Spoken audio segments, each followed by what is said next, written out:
여러분들은 이런 경험 없으신가요? 중요한 문서에 사인을 하려는데 악필이라서 손이 망설여지던 순간이요. 첫 글자를 썼는데 왠지 모르게 민망했던 기억이요. 오늘은 악필과 글씨 교정에 만년필이 필요한가에 대해 이야기를 해보려고 합니다.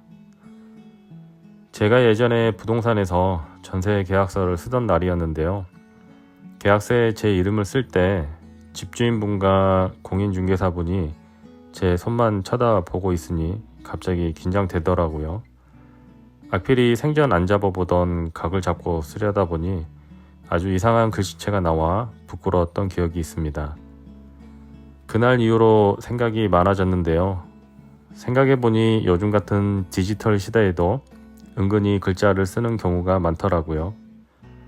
은행 대출, 보험 가입, 관공서에서 작성하는 신청서, 자녀가 학교에서 가져온 알림장에 부모 이름 3글자.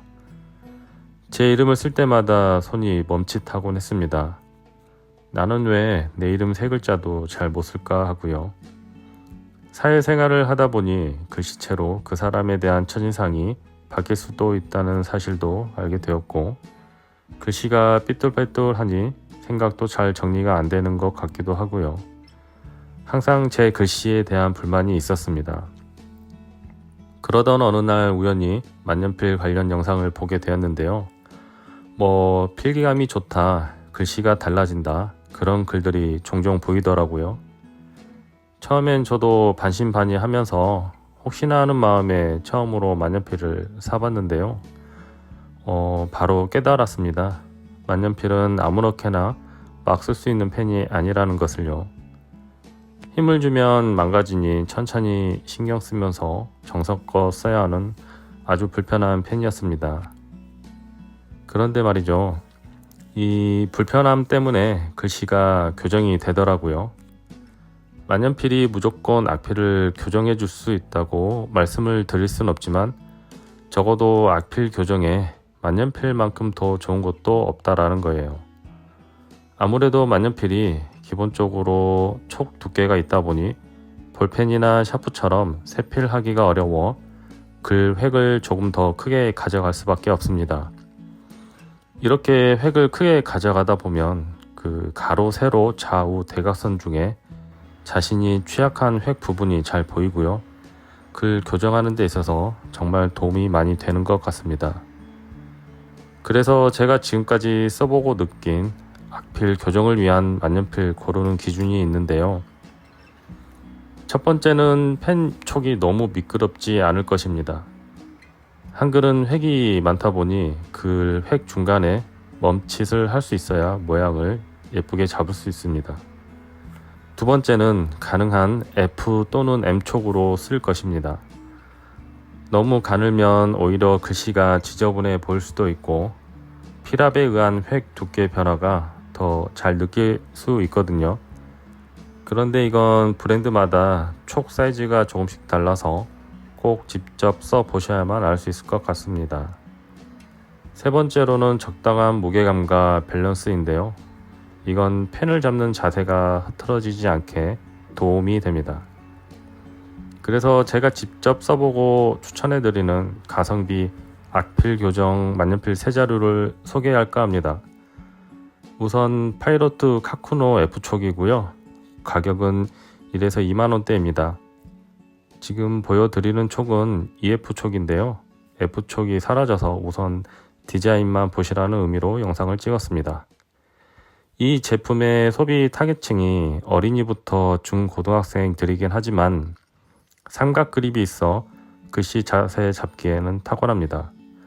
일단 자음, 모음, 양, 획 연습에 좋고요.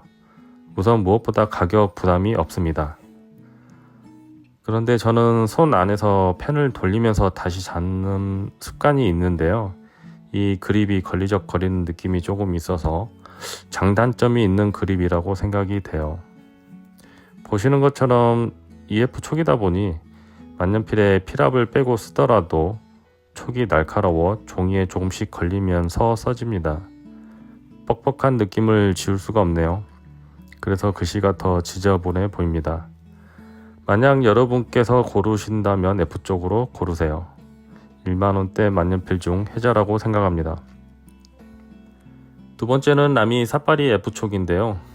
굵직한 바디로 안정감이 있고 필기 습관 교정에 도움이 됩니다.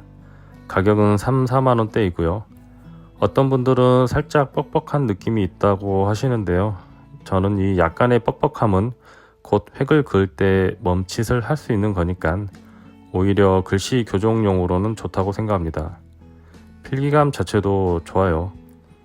샘플로 EF촉도 보여드리면 확실히 F촉보다는 조금 날카롭다 보니까 종이에 살짝 걸리는 느낌이 있습니다. 획을 그을 때는 조금 더 뻑뻑해요. 그런데 카쿠노 EF촉보다는 굵습니다. 앞서 말씀드린 것처럼 브랜드마다 촉 사이즈가 조금씩 달라서 그 영상을 참고하시라는 의미에서 같이 찍어 보았어요.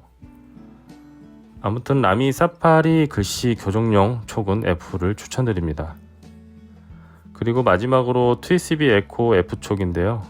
가격대는 4에서 5만원대이고 적당한 마찰력으로 종이에서 너무 미끄러지지도 않고 그렇다고 너무 뻑뻑하지도 않습니다. 필감은 적당히 종이에 걸리는 느낌이라고 할까요? 쓴다는 감각이 살아 있습니다. 그리고 어느 정도 무게감이 있어서 안정감이 있어요. 그리고 피스톤 방식이라서 잉크 저장 용량이 1.8ml나 되어 가지고 자주 리필할 필요가 없으니 글을 많이 쓰시거나 필사용으로도 적합합니다. 그리고 뚜껑이 스크류 캡 돌려서 여는 방식이라서요. 잉크도 잘 마르지 않고요. 이렇게 한번 시작해 보시는 건 어떨까요? 처음 시작할 때는 파이로트 카쿠노 F촉, 조금 익숙해졌다면 라미 사파리 F촉, 글씨체를 본격적으로 교정하고 싶으시다면 트위스비 에코 F촉. 저는 트위스비 에코 이외에도 다이아몬드 580 로즈골드 2 F촉도 가지고 있는데요. 트위스비 에코보다는 살짝 닙이 낭창거리는 연선 느낌이 있지만 사각거리며 종이를 긁으면서 쭉 뻗어나가는 그 느낌이 너무 좋습니다. 그런데 오늘은 글씨 교정용 만년필 영상이므로 트위스비 에코 F촉을 더 추천드립니다. 글씨는 무엇보다 처음에 신경 쓰면서 천천히 쓰면 확실히 많이 좋아지는 것 같습니다. 그렇다고 너무 느리게 그리듯이 쓰지는 마시고요. 글씨 교정 강사분들도 너무 그리듯이 쓰면은 자신만의 글 정체성이 사라진다고 하시더라고요. 아크릴 교정하기가 참 어려운 것 같습니다. 저는 만년필을 쓰면서 노트를 쓰는 자세, 그리고 일을 정리하는 방식 하나하나가 모두 달라졌는데요. 만년필은 단순한 필기구가 아니라 저를 돌아보게 해주는 거울이라고 생각합니다. 요즘 악필 교정을 위해 다시 글씨 교정책을 폈습니다. 급할 때면 어김없이 예전에 제 초딩 같은 글씨체가 다시 나오더라고요. 여러분들도 아무 글이나 좋으니 딱 하루 5분만 집중해서 만년필로 써보세요. 혹시 아나요? 그 5분이 내 삶을 바꿔줄지도. 끝까지 시청해 주셔서 감사합니다.